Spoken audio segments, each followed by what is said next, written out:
Assalamualaikum. Peace to you all. My name is Saba Ahmed. I'm a law student at American University. I am here to ask you a simple question. I know that we portray Islam and all Muslims as bad, but there's 1.8 billion Muslim followers of Islam. We have 8 million plus Muslim Americans in this country, and I don't see them represented here. But my question is, how can we fight an ideological war with weapons? How can we ever end this war? The jihadist ideology that you talk about, it's an ideology. How can you ever win this thing if you don't address it ideologically? Great question. I am so glad you're here, and I am so glad you brought that up because it gives us an opportunity to answer.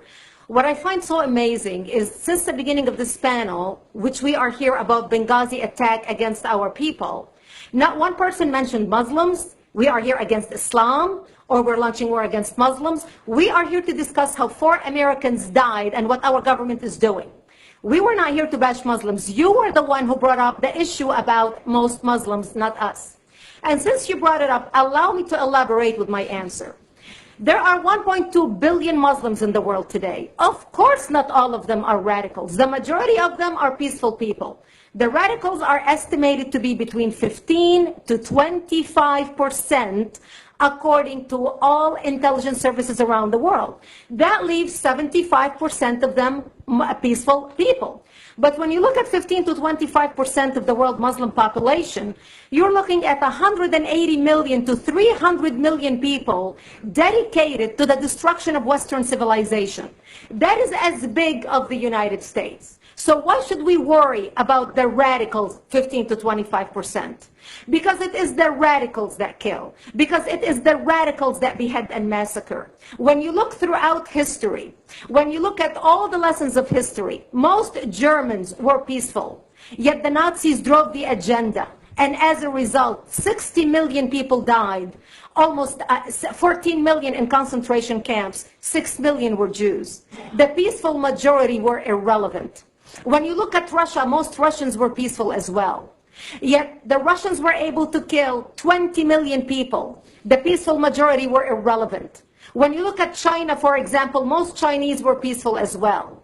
Yet the Chinese were able to kill 70 million people. The peaceful majority were irrelevant. When you look at Japan prior to World War II, most Japanese were peaceful as well. Yet Japan was able to butcher its way across Southeast Asia, killing 12 million people, mostly killed with bayonets and shovels. The peaceful majority were irrelevant. On September 11th in the United States, we had 2.3 million Arab Muslims living in the United States. It took 19 hijackers, 19 radicals to bring America down to its knees, destroy the World Trade Center, attack the Pentagon, and kill almost 3,000 Americans that day. The peaceful majority were irrelevant. So for all our powers of reasons and us talking about moderate and peaceful Muslims, I'm glad you're here. But where are the others speaking out? And since you are the only Muslim representative,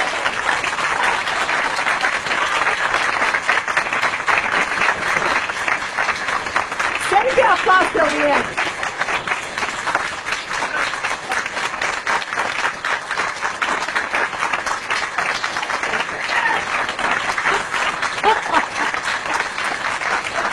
Thank you.